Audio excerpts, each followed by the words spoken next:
உறவினர்கள். கதை கேட்கலாமா? அந்த வருடம் பாட்டி இறந்து போய்விடுவாள் என்று தான் எல்லோரும் நினைத்தோம். பாட்டி அப்படி இருந்தாள். பாட்டிக்கு எப்போதும் இரத்த கொதிப்பு நோய் உண்டு.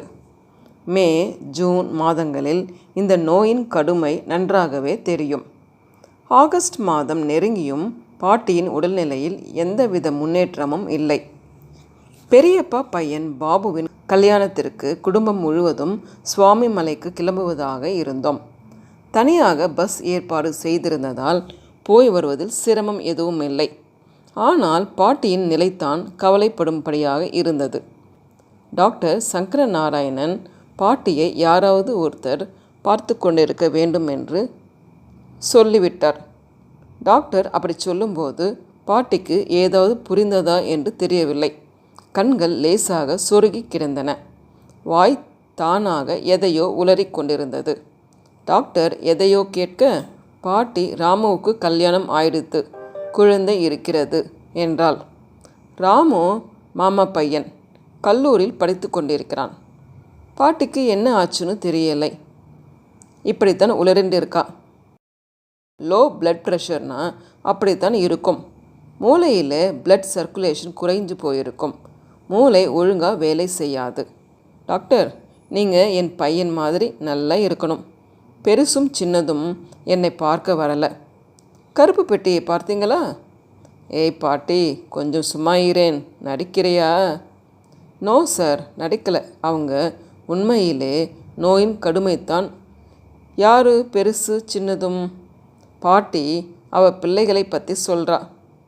டாக்டர், உங்களுக்கு பணம் எடுத்து கொடுப்பேனே, அந்த கருப்பு பெட்டியை காணோம். சம்பளம் மாதிரி மடியில் வச்சுருப்பீங்களே, அதை சொல்கிறீங்களா? ஆமாம், அதைத்தான் சொல்கிறேன். பிரேமா எடுத்துட்டு போயிருப்பா. பாட்டி, பிரேமாவை பற்றி அப்படி சொல்லாதே. அவள் காதல் விழுந்தா வேலைக்கு வரமாட்டா. கருப்பு பெட்டியை பார்த்தீங்களா? பாருங்க டாக்டர், அந்த எவர் சில்வர் சம்பளத்தை கருப்பு பெட்டின்னு சொல்கிறா. மேலே கருப்பு கலர் போட்ட கவர் இருக்கும். பாட்டிக்கு நடிப்பு பாதி, உடம்பு பாதி சொல்லி சிரித்தார் டாக்டர். நீங்கள் நல்லா இருக்கணும் டாக்டர், என்னை பார்க்க வந்தீங்களே. டாக்டர் அசுறு வழி சிரித்தார். அவருக்கு பாட்டியை பார்க்க வருவதால் கூடுதல் வருமானம் வருகிறது. அரிசி மண்டி பக்கத்தில் அவர் மருத்துவமனை இருக்கிறது. ஒரு சிறிய அறையில் சில நாற்காலிகள், ஒரு பெஞ்ச், ஒரு சிறு தடுப்பு. அந்த பகுதியில் டாக்டர்கள் அதிகம். கூட்டம் அதிகமாக அவரிடம் வராத காரணத்தினால்தான் பாட்டியை அங்கு அழைத்து போய் காண்பிக்க எங்களுக்கு சௌகரியமாக இருந்தது. கூடவே நாங்கள் இருந்த தெருவிற்கு அருகில் அவர் மருத்துவமனை இருந்தது. அதற்கு மேல் ஒன்றும் பேச முடியவில்லை பாட்டியால். கண்கள் சொருக ஆரம்பிக்க தூங்கிக் கொண்டிருந்தாள். பாட்டிக்கு இந்த மருந்தை கொடுத்துட்டு வாங்க, எதுக்கும் சீரியஸ்னால் எனக்கு ஃபோன் பண்ணுங்க. இசிஜி, யூரின், மலம் டெஸ்ட் எல்லாம் எடுக்கணும். நாங்கள்லாம் கல்யாணத்துக்கு கட்டாயம் போகணும். அதான் உங்களை அழைச்சிக்கிட்டு வந்தோம். சாதாரணமாக நாங்கள் பாட்டியை பார்த்துட்டு இருப்போம். ஆனால் இப்போ என்ன செய்கிறதுன்னு புரியலை. பாட்டியை பார்த்துக்க ஒருத்தர் கட்டாயம் வேணும். நாங்கள் சிறுவர்களாக இருக்கும் போதிலிருந்து பாட்டி எங்களுடன் தான் இருந்து வருகிறாள். அம்மா இறந்த பிறகு பாட்டி அவள் பிள்ளைகளை பார்க்க கூட போவதில்லை. அவர்கள் பாட்டியை பார்த்துவிட்டு போவார்கள். இதெல்லாம் ஒரு சடங்கு மாதிரி தான் நடந்து கொண்டிருக்கும். அவர்களுக்கு அம்மாவை பார்க்க வேண்டும் என்கிற பாசம் என்பதெல்லாம் இல்லை. நான் வேணும்னா கல்யாணத்துக்கு வரலை என்றால் என் மனைவி வித்யா. எப்படிம்மா நீ வராமல் இருக்க முடியும்? முக்கியமான கல்யாணம், வேணும்னா நீங்கள் எல்லோரும் போங்க, நான் இங்கே இருக்கேன் என்றார் அப்பா. எதுக்கு எல்லோரும் போகாமல் இருக்கணும்? பாட்டியை பிள்ளைங்க கிட்ட கொண்டு போய் விட்டுடலாம், அவங்க பார்த்துக்கிட்டோம். இந்த சமயத்தில் கூட பாட்டியை பார்த்துக்கலனா எதுக்கு பிள்ளைங்களாக இருக்காங்க அவங்க என்று நான் கூறியதை எல்லோரும் ஆமோதித்தார்கள். என்னை அங்கே கொண்டு போய் போட்டுடுங்க. அந்திம காலத்தில் அவங்கத்தான் எனக்கு செய்யணும். எனக்கு கடைசி காலம் வந்துடுத்து என்றால் பாட்டி திடீரென்று. நாங்கள் பேசி கொண்டிருந்ததெல்லாம் உனக்கு கேட்டுருக்கா? பாத்ரூம் போவதாக சைகை காட்டினாள் பாட்டி. மெதுவாக பாட்டி கையை பிடித்து அழைத்து கொண்டு போனேன். 4 அடி நடப்பதற்குள் கீழே விழுந்து விடுவது போல் வந்தாள். பாட்டியை பற்றி நினைக்கும் போதெல்லாம் எனக்குள் ஏகப்பட்ட குழப்பங்கள் ஏற்பட ஆரம்பித்தன. இத்தனை வருடங்கள் எங்களை வளர்த்தாள் என்பதை விட இது மாதிரியான இக்கட்டான சூழ்நிலையில் பாட்டியை விட்டுவிட்டு செல்வதை நினைத்து கூட பார்க்க முடியவில்லை. இப்பொழுதெல்லாம் பாட்டியை பார்க்கும்போது எப்பொழுதும் தோன்றும் அலட்சியங்களை வெளிக்காட்டாமல் அக்கறையுடன் அவள் தேவைகளை புரிந்து கொள்ள வேண்டும் என்று தோன்றும். இதெல்லாம் இந்த கணத்தில் பாட்டி இல்லாமல் போய்விடுவாளோ என்கிற பயத்தால் ஏற்படும் நடுக்கம். பாட்டி இல்லாமல் போய்விடுகிற வெறுமையை நினைத்து கூட பார்க்க முடியவில்லை. பாட்டியை பெரிய மாமா வீட்டிற்கு அழைத்து கொண்டு போய்விடலாம் என்று நினைத்தோம். இதை பற்றி மாமாவிடம் தெரிவித்த போது அவரால் மறுப்பு எதுவும் தெரிவிக்க முடியாவிட்டாலும் ஆர்வம் காட்டவில்லை. பிள்ளைகளா இவங்க, பாசமே இல்லாதவங்க, 2 நாள் பார்த்துக்கிறதுக்கு என்னமோ இது பண்ணிக்கிறாங்களே என்றான் ஜெயராமன். அவன் என் தம்பி, ஒரு கம்பெனியில் சீனியர் அக்கவுண்ட்ஸ் ஆஃபீஸராக வேலை பார்க்கிறான். நாம் எல்லோரும் பாட்டியை இவங்க கிட்டத்தான் கட்டாயமாக விட்டுட்டு கல்யாணத்துக்கு போகணும். பாட்டியை நினைச்சாதான் பாவமாக இருக்குது. பாட்டிக்கும் பிள்ளைங்க வீட்டுக்கு போனாதான் இந்த வீட்டு அருமை புரியும். ஜெயராமன் பேசுவது கடுமையாக இருப்பது போல் தோன்றினாலும் அதில் உண்மை இருக்கும். வித்யா பாட்டியின் தேவைகளை புரிந்து கொண்டு நன்றாக கவனித்து கொண்டாலும் ஏதாவது குறை சொல்லாமல் இருக்க மாட்டாள் பாட்டி. கொஞ்சம் மாதங்களாக உடம்பு முடியாத இந்த சமயத்தில் யாருடனும் எந்த வம்பிற்கும் போவது கிடையாது பாட்டி. ஒரு வழியாக எல்லோரும் கல்யாணத்திற்கு போக தீர்மானம் செய்து கொண்டோம். கல்யாணம் முடிந்த உடனே பஸ்ஸை பிரித்து கொண்டு வந்துவிட வேண்டும் என்று ஜெயராமன் நினைத்திருந்தான். கல்யாணத்துக்கு கிளம்புவதற்கு முதல் நாள் வரை பாட்டி எழுந்து போக முடியாமல் இருந்தாள். நினைவு தப்பி போயிருந்தது. படுத்து கொண்டே இருந்தாள். இடுப்பில் புடவை கூட கட்ட முடியவில்லை. அதனால் பாவாடை மாதிரி புடவை சுற்றி கொண்டிருந்தாள்.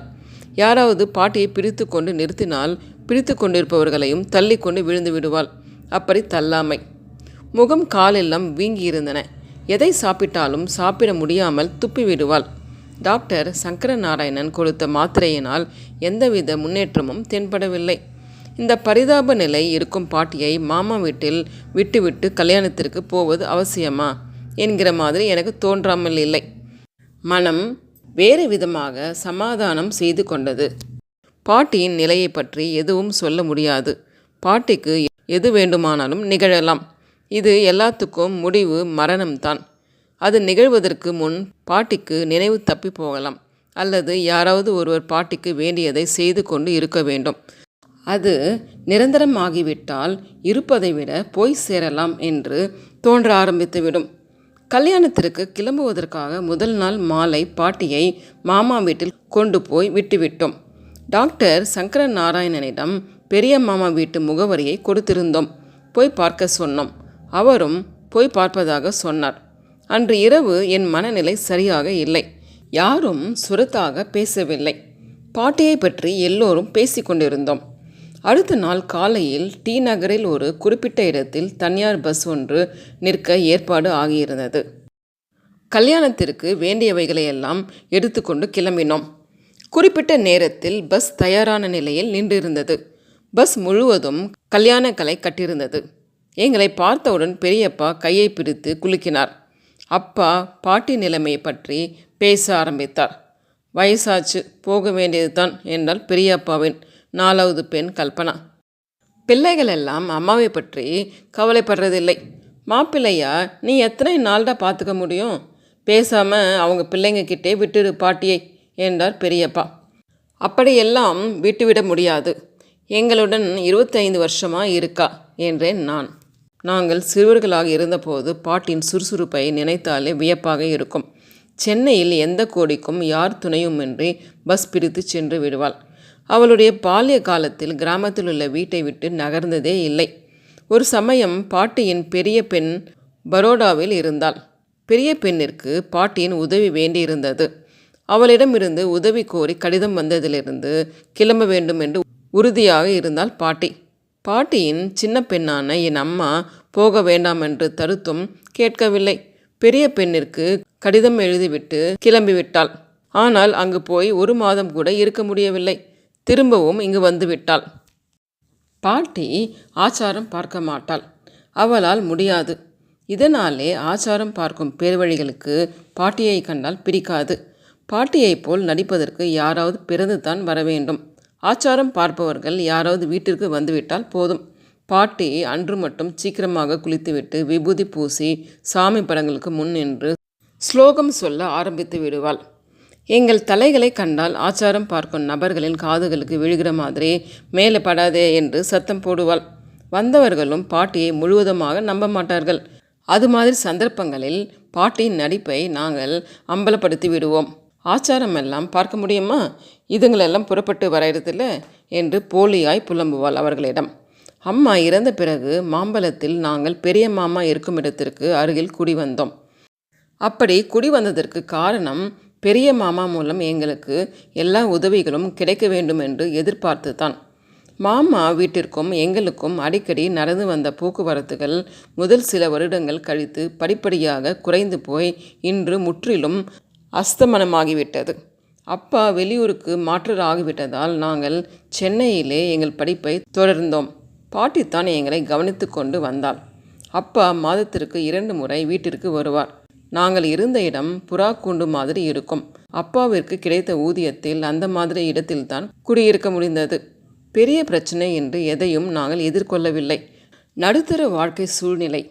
அப்பா அரசாங்க உத்தியோகத்திலிருந்து ஓய்வு பெற்ற போது அவருடைய பிஎஃப் கிராச்சுட்டி பணத்தை கொண்டு இப்போது நாங்கள் இருக்கும் இடத்தை வாங்கினோம். எனக்கும் ஒரு வேலை கிடைத்தது. இந்த கட்டத்தில் பெரிய மாமாவின் தொடர்பெல்லாம் போய்விட்டது. மதுரையில் இருந்த சின்ன மாமா குடும்பம் சென்னைக்கு வந்த பிறகும் பாட்டி அங்கு போய் இருந்து விடவில்லை. அவள் பிள்ளைகளின் பல பிரச்சனைகளில் தலையிடுவதும் இல்லை. எங்களுடனே இருந்து வந்தாள். தாத்தாவின் தேவசத்தின் போது மட்டும் பாட்டி பெரிய மாமா வீட்டிற்கு போவாள். சின்ன பிள்ளை கூப்பிட்டாலும் போக மாட்டாள். 2 மாமாக்களும் எங்களை பார்க்கும்போது பாட்டி எங்கள் குடும்பத்தை பற்றி அதிகமாக பேசுவதாக குறைப்பட்டு கொள்வார்கள். பாபு கல்யாணத்திற்காக பாட்டியை 2-3 நாட்கள் பெரிய மாமா வீட்டில் கொண்டு போய் விடுகிற தீர்மானத்தை அவர்களால் முழு மனதாக ஏற்றுக்கொள்ள முடியாது என்று மறுக்கவும் துணியவில்லை. ஆதி காலத்திலிருந்து பெரிய மாமாவிற்கும் சின்ன மாமாவிற்கும் உறவுகள் சரிப்பட்டு வரவில்லை. பெரிய மாமா வீட்டிலாவது பாட்டியை கொண்டு போய் விடலாம். சின்னவர் வீட்டில் அது கூட முடியாது. ஊருக்கு கிளம்பும் போது சின்ன மாமாவிடம் பாட்டியை பற்றி கூறிய போது, நான் பார்த்துக்கிறேன், அம்மா எங்கே இருக்கணும்னு ஆசைப்படுறாளோ அங்கே இருக்கட்டும் என்றார். பஸ் இன்னும் கிளம்பவில்லை. எல்லோரும் மகிழ்ச்சியாக பேசிக்கொண்டிருந்தோம். அப்பா ஏதோ ஜோக் சொல்ல எல்லோரும் சிரித்தார்கள். வித்யா கூட சிரித்தாள். ஏன் பஸ் இன்னும் கிளம்பலை என்று பெரியப்பாவை பார்த்து கேட்டேன். பாபு ஃப்ரெண்ட்ஸ் இங்கு வரதாக சொன்னார்கள். இன்னும் வரலை என்றார் பெரியப்பா.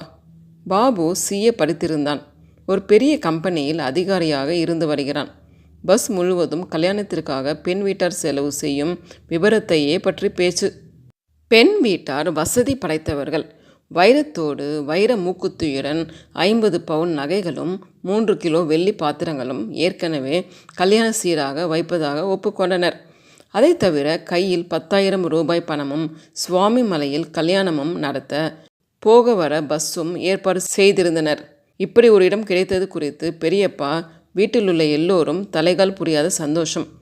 சும்மா சொல்லக்கூடாது சித்தப்பா, பாபுவிற்கு கிடைச்சது பெரிய இடம்தான். ஊரில் அவளுக்கு பல ஏக்கர் நிலம் இருக்கு என்று கல்பனை ஆரம்பித்தாள். அந்த மாமி புடவை கட்டிண்டு வர அழகும், உடம்பெல்லாம் நகை போட்டுண்டு வர அழகும் பார்த்தாலே போதும், அவ்வளவு தேஜஸ், முகமெல்லாம் பணக்கார கலை சொட்டும் என்று பெரியம்மாவின் குரல் கேட்க ஆரம்பித்தது. உடனே பெரியப்பா பாபு மாமனார் என்னை பார்த்து, என் பெண்ணுக்கு என்ன பண்ணணும்னு எனக்கு தெரியும், நீங்கள் ஒன்றும் என்னை கேட்காதீங்க என்று சொல்லிவிட்டார். அதிலிருந்து நான் மூச்சே விடலை. அவர் தான் எல்லாம் செய்து கொண்டு வருகிறார் என்றார். பெரியப்பாவிற்கு 4 பெண்கள். பாபு தான் ஒரே பையன். 4 பெண்களுக்கும் கல்யாணம் முடித்து அனுப்புவதற்குள் அவர் பட்டப்பாடு எங்களுக்கெல்லாம் தெரியும். 3வது பெண் மாலதி. கல்யாணத்தின் போது அவருக்கு ஏகப்பட்ட பிரச்சனை. அவர் கைமீறி பிள்ளை வீட்டார் ஒவ்வொன்றாய் கேட்க ஆரம்பித்து விட்டார்கள். வேண்டாம் இந்த வரன் என்று உதறிவிடத்தான் நினைத்தார் பெரியப்பா. அந்த கல்யாணம் எப்படியோ நடந்துவிட்டது. கல்யாணத்தின் போது பெரிய சண்டை. சம்பந்தி வீட்டார் மாப்பிள்ளை அழைப்புக்கு ஏற்பாடு செய்திருந்த காரில் பூ அதிகமாக வைக்கவில்லை என்று காரணத்தை வைத்துக்கொண்டு சண்டையை ஆரம்பித்து விட்டார்கள். கல்யாணத்திற்கு பிறகு மாலதி பெரியப்பா வீட்டில் வருவதை நிறுத்தி கொண்டாள். பெரியப்பா 3வது மாப்பிள்ளையை திட்டாமல் இருக்க மாட்டார். பாபு கல்யாணத்திற்கு கூட அவர்கள் இந்த பஸ்ஸில் வராமல் தனியாக சுவாமி மலைக்கு வரப்போகிறார்கள். மாலதி என்று பேச்செடுத்தால் போதும், பெரியம்மா கண் கலங்கிவிடும். மாலதிக்கு இன்னும் குழந்தை பிறக்கவில்லை என்கிற குறை வேறு அவர்களுக்கு இருந்து கொண்டே இருக்கிறது. அந்த கல்யாணம் நடந்து முடிந்து 5-6 வருடங்கள் ஓடிவிட்டன. பத்மா பையன் எத்தனாவது படிக்கிறான்? +2 படிக்கிறான். அவனுக்கு இன்ஜினியரிங் கல்லூரியில் இடம் கிடைக்கிறதான்னு பார்க்கணும். பெரியப்பாவின் முதல் பெண் பத்மா வண்டியின் முதல் சீட்டில் தன் குடும்பத்துடன் அமர்ந்திருந்தாள். அவளை பற்றி பேச்செடுக்கும் போது எங்களை பார்த்து கையசைத்தாள். பத்மா கல்யாணம் எங்கள் பூர்வீக கிராமத்தில் நடந்தது. இன்னும் பெரிய பெரியப்பா இந்த 3 குடும்பங்களுக்கும் சொந்தமான பரம்பரை நிலத்தை பாதுகாத்து கொண்டு வருகிறார். எங்கள் குடும்பங்களுக்கு வருஷம் அரிசி வந்துவிடும். பத்மா கல்யாணம் நடக்கும்போது நான் 8ஆம் வகுப்பு படிக்கும் பள்ளி சிறுவன். கிராமத்தில் உள்ள எங்கள் வீட்டிலிருந்து பாதி தெரு முழுவதும் பந்தல் போட்டிருந்தார்கள். அது மாதிரியான வீட்டை பார்க்க முடியாது. வாசலிலிருந்து கொல்லை வரை ஒரு தெருவிலிருந்து இன்னொரு தெருவிற்கு போகிற வழி மாதிரி இருந்தது. பெரியப்பாவிற்கு அதிக செலவு கொடுக்காத கல்யாணம் அது. பெரியப்பாவிற்கும் அப்பா மாதிரி சாதாரண அரசாங்க உத்தியோகம். ஆனால் பெரியப்பா மருத்துவத்துறையில் இருந்தார். பல அரசாங்க மருத்துவமனையில் செவிலியர்களின் கண்காணிப்பாளராக பணிபுரிந்த அனுபவத்தால் அவரே ஒரு குட்டி மருத்துவராக காட்சியளிப்பார். வருடத்திற்கு ஒரு முறையாவது அவர் கிராமத்துக்கு போகாமல் இருக்க மாட்டார். கூடவே அப்பாவும் செல்வார். தாத்தாவிற்கோ பாட்டிக்கோ நடக்கும் திவசம் போதெல்லாம் அவர்கள் இருவரும் ஒரு முறையாவது கிராமத்திற்கு போக வேண்டிய அவசியம் ஏற்படும். அப்பா, பெரியப்பா, பெரிய பெரியப்பா மூவரும் ஒன்றாகத்தான் திவசம் செய்வார்கள். இவர்கள் இருவரும் ஊருக்கு வர முடியாத சமயத்தில் பெரிய பெரியப்பா சென்னைக்கு வந்து விடுவார். ஒவ்வொரு முறையும் கிராமத்துக்கு செல்லும் போதெல்லாம் பெரியப்பாவை சுற்றி கிராமத்தில் உள்ளவர்கள் வியாதிகளை சுமந்து கொண்டு வந்து விடுவார்கள். வண்டி ஒரு வழியாக புறப்பட்டது. பாபு நண்பர்களில் ஒருவரை தவிர எல்லோரும் வந்திருந்தார்கள். பாபு என்னை பார்த்து கையாட்டினான். வித்யாவை பார்த்து விசாரித்தான். ஜெயராமன் பக்கத்தில் போய் அமர்ந்தான். என் கல்யாணத்தின் போது பாபு காசி யாத்திரை குடையை பிடித்து கொண்டு மாடியிலிருந்து கீழே இறங்கி வந்தது இன்னும் கூட ஞாபகத்திற்கு வருகிறது. கல்யாணம் முழுவதும் என் கூடவே இருந்தான். பாட்டியை என் கல்யாணத்தின் போது யாரும் கவனிக்கவில்லை. அவள் ஏதாவது ஒரு மூலையில் ஆச்சாரம் பார்க்கும் அவளை போன்றவர்களுடன் போராடி கொண்டிருந்திருப்பாள். பெரிய பெரியப்பா தான் கல்யாணத்தை நடத்தி வைத்தார். பெரிய மாமா குடும்பத்திலிருந்து எல்லோரும் ஒவ்வொரு முறை வந்துவிட்டு போனார்கள். உறவு முறைகளில் எனக்கு எல்லா சந்தேகங்களும் எப்பொழுதும் ஏற்படாமல் இருப்பதில்லை. ஒரே வயிற்றில் பிறந்தவர்கள் குழந்தைகளாக இருக்கும் வரை எந்தவித பிரிவினையும் இல்லாமல் வளர்க்கப்படுகிறார்கள். வளர வளர பக்குவம் ஏற்படுவதற்கு பதில் பல மாற்றங்களுக்கு உள்ளாகிவிடுகிறார்கள். எல்லாவற்றுக்கும் அடிப்படையான காரணம் என்னவாக இருக்க முடியும்? பஸ்ஸில் இருந்த கலகலப்பில் பாட்டியை மறந்திருந்தோம். பணம் பணம்னு ஓங்க மனுஷா இப்படி அலையறானே என்று முணுமுணுத்தாள் வித்யா. அப்படி சொல்லாதே. பெரியப்பா 4 பெண்களுக்கு கல்யாணம் பண்ணியிருக்கிறார். எப்படி கஷ்டப்பட்டு இருப்பாருன்னு கொஞ்சம் யோசித்துப்பார். பிள்ளை மூலம் ஓரளவு சரி செய்ய பார்க்கிறார். இதில் என்ன தப்பு இருக்குது? பெண்களுக்கு இப்படி கஷ்டப்பட்டு கல்யாணம் பண்ணி கொடுத்தவங்க தான் பிள்ளை கல்யாணத்தின் போது எதையும் எதிர்பார்க்காம இருக்க முடியும். இறைஞ்சு பேசாதே, எல்லார் காதிலும் விழப்போகிறது. இப்படிப்பட்ட பணக்கார மனுஷாளுக்கு ஒரு பையன் கிடைக்காம போயிட மாட்டான்.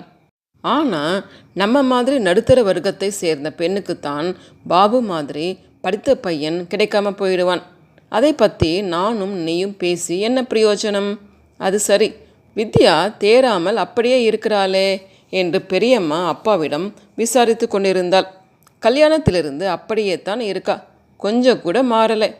பெரியம்மா எதை சொன்னாலும் அதில் உறுதியாக இருப்பாள். பிள்ளைக்கு நல்ல வரன் கிடைத்த சந்தோஷம், பிள்ளை எல்லோரையும் விட நன்றாக படித்திருக்கிறான் என்கிற பெருமை, இதெல்லாம் தாங்க முடியாத பெரியம்மா அடிக்கடி என்னை பார்த்து கேட்கிற கேள்வி, உன் சம்பளம் எவ்வளவுடா என்பது. பெரிய படிப்பு படித்திருக்கும் அவள் பிள்ளையை விட நான் அதிகமாக சம்பளம் வாங்கிவிடக்கூடாது என்கிற கவலை எப்பொழுதும் இருந்து கொண்டே இருக்கும் பெரியம்மாவிற்கு. பஸ் சுவாமி மலையில் உள்ள அந்த சத்திரத்தை மாலை 3 மணிக்கு அடைந்தது. எல்லோருக்கும் சாப்பாடு தயாராக இருந்தது.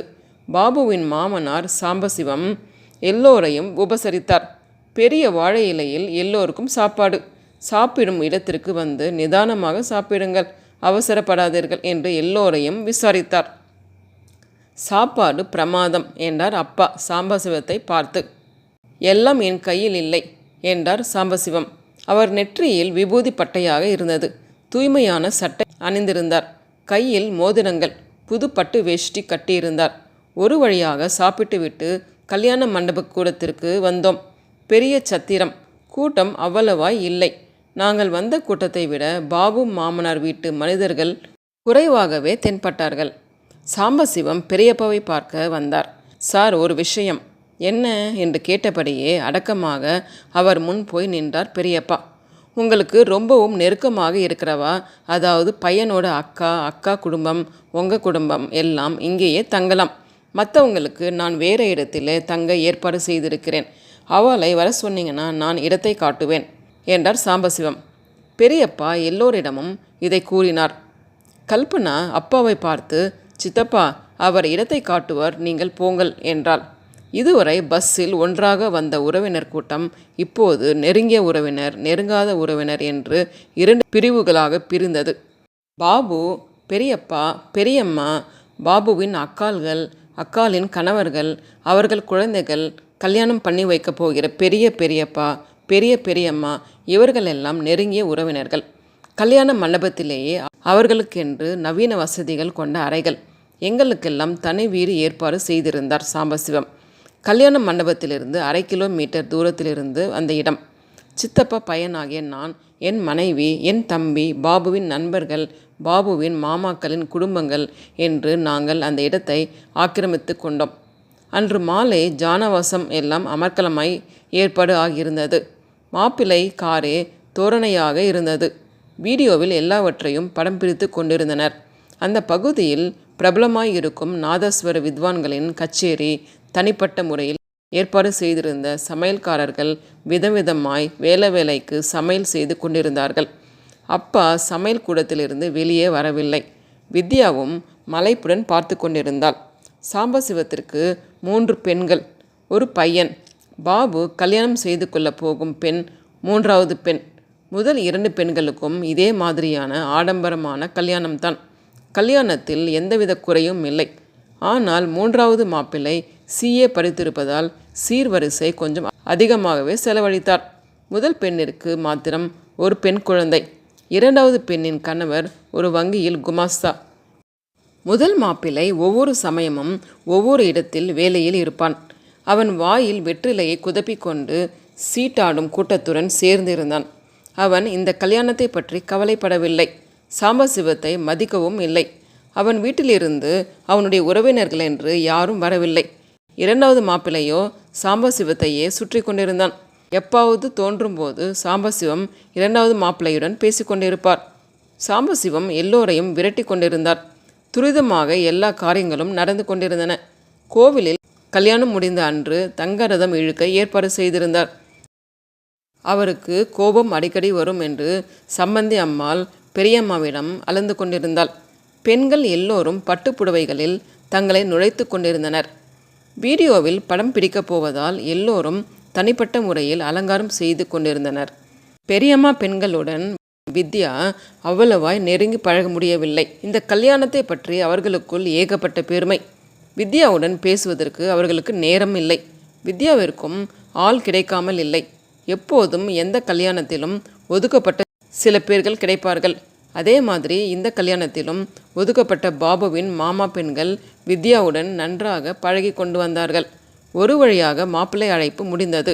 நாதஸ்வர கச்சேரி இசைத்து கொண்டிருக்க இரவு சாப்பாடும் முடிந்தது.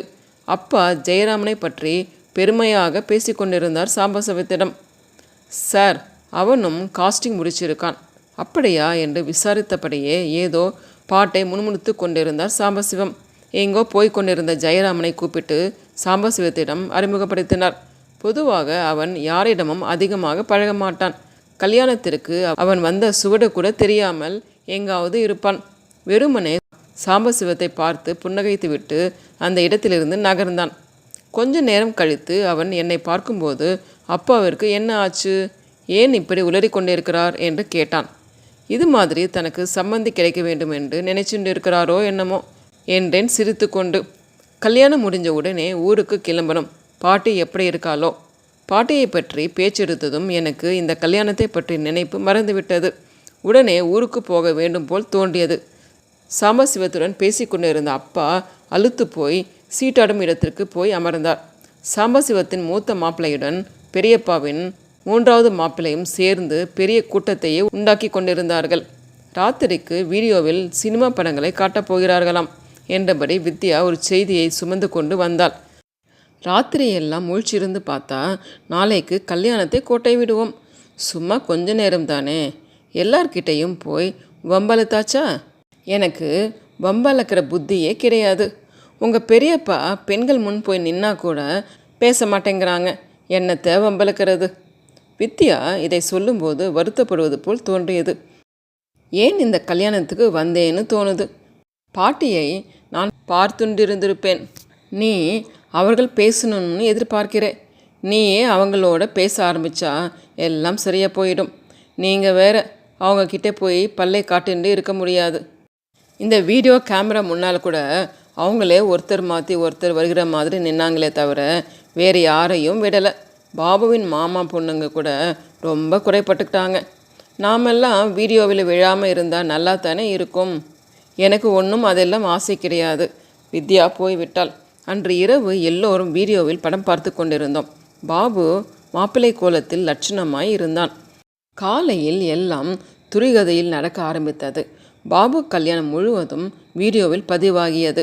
ஜெயராமன் கல்யாணம் முடித்த உடனே கிளம்பிவிட்டான். அவன் அலுவலகத்தில் வேலை பளு அதிகமாக இருந்ததால் அவனுக்கு போக வேண்டிய நிர்பந்தம். பெரிய பெரியப்பா கல்யாணம் முடிந்த அசதியில் இருந்தார். அவர் மாயூரத்திலிருந்து கல்யாணத்திற்காக எங்கள் பஸ் வருவதற்கு முன் வந்துவிட்டார். பொதுவாக அவர் யாரிடமும் பேச மாட்டார். 80 வயதிலும் ஆரோக்கியமாக தென்பட்டார். சாப்பாடு விஷயத்தில் ஜாகிரதையாக இருப்பார். அப்பா நேர் எதிர். கல்யாணம் என்றாலே சாப்பாடு தான் அவருக்கு ஞாபகத்திற்கு வரும். பெரிய பெரியப்பாவிற்கு ஒரே பையன். அறுவடை நேரத்தில் எல்லாவற்றையும் விட்டுவிட்டு கல்யாணத்திற்கு அவனால் வர முடியவில்லை. கிராமத்திலேயே அவர்கள் வளர்ந்து விட்டார்கள். அவனுக்கு கல்யாணம் பண்ண வேண்டும் என்று சொல்லி கொண்டிருந்தாள் பெரிய பெரியம்மா. பெரிய பெரியம்மாவிற்கு தம் பிள்ளை சரியாக படிக்கவில்லை என்கிற குறை உண்டு. எங்களை எல்லாம் பார்க்கும்போது அந்த குறை பெரிதாக தெரியும். அவன் கெட்டிக்காரத்தனத்திற்கு எங்கள் படிப்பெல்லாம் ஒன்றும் கிடையாது என்று சமாதானம் பண்ணுவேன் நான். அத்தை கல்யாணத்தன்று காலையில் வந்தாள். யாரும் அவள் இருப்பதை பற்றி கவலைப்படவில்லை. கல்யாணத்திற்கு அத்தை பையன்கள் யாரும் வரவில்லை. நன்றாக வாழ்ந்து நொடிந்த குடும்பம். எப்போது பார்த்தாலும் பெரிய துக்கத்தில் இருப்பது போல் இருப்பாள் அத்தை. அன்று மாலை கோயிலில் தங்க ரதம் இழுக்க ஏற்பாடாக இருந்தது. கோயிலில் கல்யாண கூட்டம் அலைமோதியது. அப்பாவிற்கு தாங்க முடியாத சந்தோஷம். அவரும் தங்க ரதத்தை இழுத்தார். ஒரு வழியாக கோவில் திருவிழா முடிந்து எல்லோரும் சத்திரத்திற்கு திரும்பும்போது இரவு 8 ஆகியிருந்தது. அப்பா சாம்பசிவத்திடம் கையை பிடித்து கொண்டாட ஆரம்பித்தார்.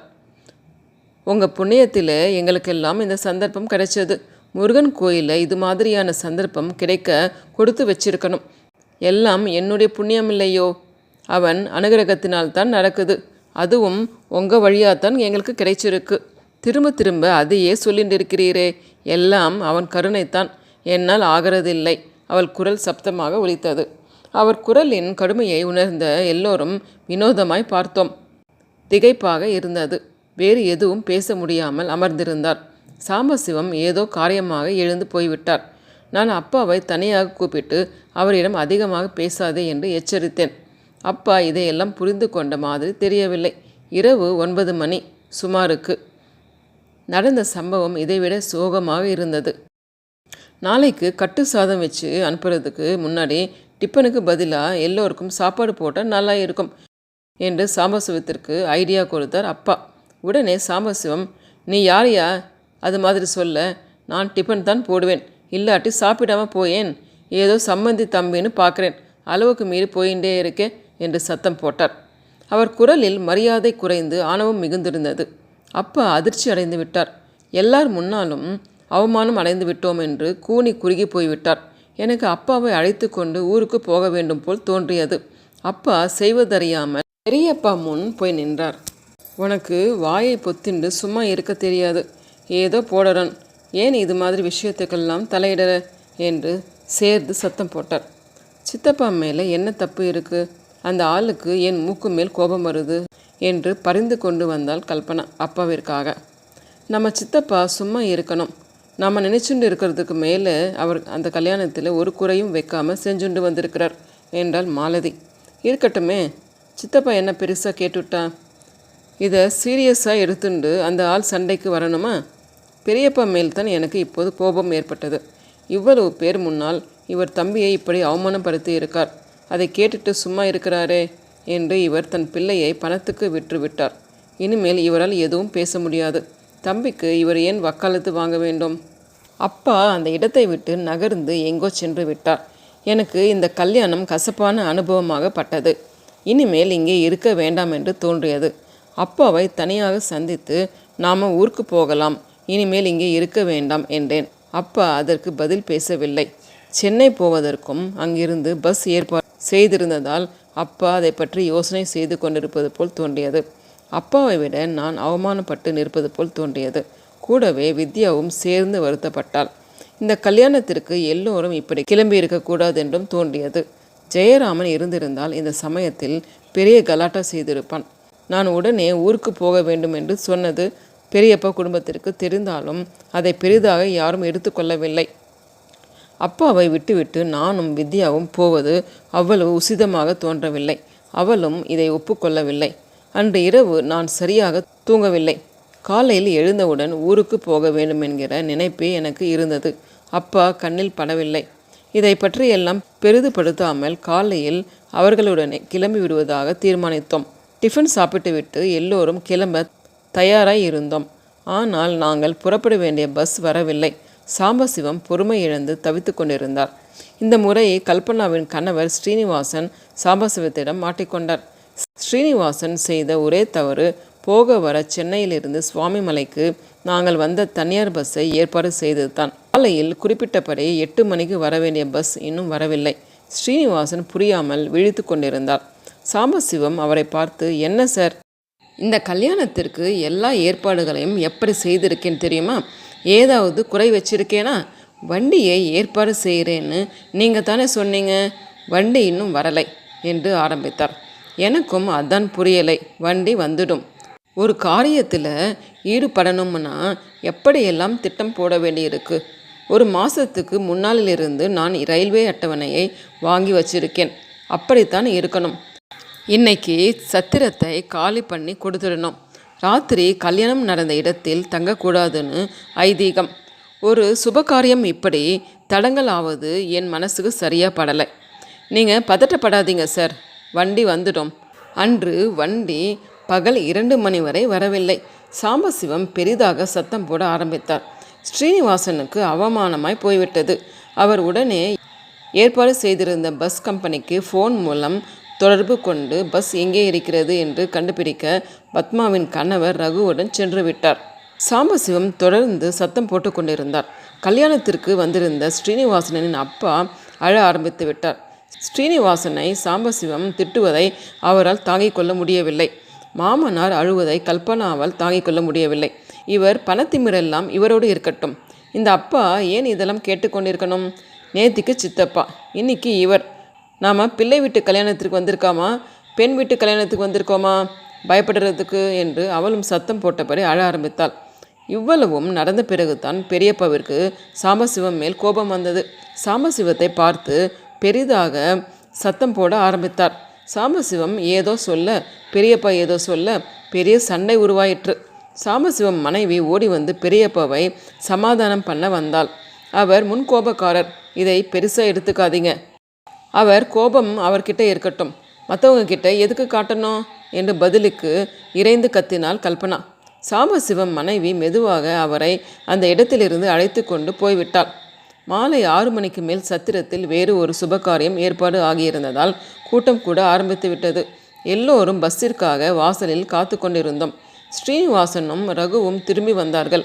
வண்டி தஞ்சாவூரில் ஒரு விபத்தில் சிக்கிவிட்டது, வராது என்று தீர்மானமாகிவிட்டது. சாம்பசிவம் இந்த செய்தியை கேட்டு ருத்ரதண்டம் ஆட ஆரம்பித்தார். ஸ்ரீனிவாசனும் ரகுவும் விட்டு வைக்கவில்லை. அவர்களும் சாம்பசிவத்தை பார்த்து சத்தம் போட ஆரம்பித்தார்கள். இந்த அமளியில் பெரியப்பாவும் சேர்ந்து ஏச ஆரம்பித்தார். தம்பியை விட மாப்பிள்ளைகளுடன் சாம்பசிவம் சண்டை போடுவதை பெரியப்பாவால் தாங்கிக் கொள்ள முடியவில்லை. அப்பாவை திட்டும்போது சாம்பசிவத்தை கண்டிக்காத பெரியப்பாவின் குடும்பம் இப்பொழுது சாம்பசிவத்துடன் ஏகப்பட்ட குழப்பத்துடன் மோதிக்கொண்டிருந்தது. நேற்று இரவு நடந்த சம்பவத்திற்கு பிறகு அப்பா யாருடனும் அதிகமாக பேசவில்லை. பகல் முழுவதும் அவர் எந்த விஷயத்திலும் தலையிடாமல் ஒதுங்கியே இருந்தார். அப்பாவை பார்க்கும் பொழுது எனக்கு சங்கடமாகவும் மற்ற உறவினர்களை பார்க்க அருவருப்பாகவும் இருந்தது. இந்த கலவரங்களில் சம்பந்தப்படாமல் இருந்த ஒரு நபர் பாபு தான். மாமனாரை எதிர்த்து பேச வேண்டியவன் பேசாமல் இருந்தான். சித்தப்பாவிற்காக அவன் சாம்பசிவத்துடன் சண்டைக்கு போவான் என்பதை நான் நம்ப தயாராக இல்லை. ஆனால் அக்கால்களின் கணவர்களுக்காகவாவது அவன் அவருடன் சண்டை போட்டு இருக்க வேண்டும். அவனோ அவரை பார்த்து ஒன்றும் சொல்லவில்லை. அவர் கூப்பிட்ட இடமெல்லாம் போய் அமர்ந்து அவருடன் பேசிக்கொண்டிருந்தான். மணப்பெண்ணிற்கோ தாங்க முடியாத மன வருத்தம். எல்லாவற்றையும் வெளிப்படுத்தி கொள்ளாதிருந்தாள். சண்டை முற்றிய நிலையில் அப்பா பெரியப்பாவை பார்த்து, எனக்குத்தான் புத்தி மழுங்கி போயிடுத்து. நீ சொன்னது கூட சரிதான். நான் எதுக்கு தலையிடணும்? நான் நல்ல எண்ணத்தில் தான் சொன்னேன் என்றார்.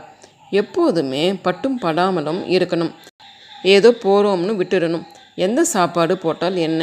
கல்யாணத்தை நல்லா செஞ்சு முடித்தான். ஒரு குறையும் இல்லை. உனக்கு கோபம் வருமே. நீ இப்படி பேசுறது ஆச்சரியமாய் இருக்கு. ஏதோ கல்யாணம் நல்லபடியாக நடந்துடுத்து. இனி அவன் யார்? அந்த பெண்ணும் நல்ல மாதிரி. அப்பா சண்டை போடுறதை பார்த்து அழறது. நமக்கு இது மாதிரி அசிங்கமாக சண்டை போடுறது பிடிக்கலை. ஒரு சுபகாரியம் நடக்கிற இடத்துல பிரச்சனையை வளர்த்தாமல் போயிடணும்னு பொறுமையாக இருந்தேன். ஆனால் எல்லாம் மீறி போயிடுது. வாஸ்தவன்தான். அப்பாவும் பெரியப்பாவும் பேசி கொண்டிருந்ததை கேட்க ஆத்திரமாக இருந்தது. அப்பாவுடைய இயலாமையை நினைத்து வருத்தமாகவும் இருந்தது. அப்பா மேல் எந்தவித தவறும் இல்லை. அவரை அவமானப்படுத்துகிற மாதிரி சாம்பசிவம் பேசியது சரியில்லை.